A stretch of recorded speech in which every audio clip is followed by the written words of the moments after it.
Eleven academy, Salem. தினம் ஒரு அறிஞர். தி. சு. நடராசன். திறனாய்வு நூல்கள். 1. கவிதை எனும் மொழி. 2. திறனாய்வு கலை.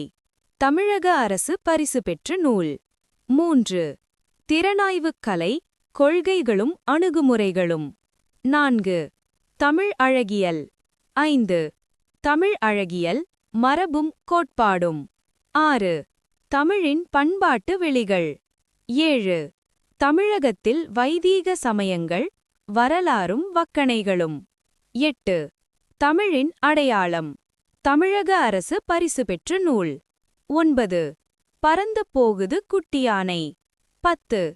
உரைகளும் உரையாசிரியர்களும். 11. சிலப்பதிகாரம் மறுவாசிப்பு. 12. தி. ஜானகிராமனின் நாவல்கள், ஒரு மறுவாசிப்பு அனுபவம். 13. சாதிச் சழக்குகள். 14. இந்து சமயம், புதர்களும் புதிர்களும். 15. அமெரிக்காவிற்கு ஒரு பயணம். 16. கவிதை ஏற்றுவது எப்படி.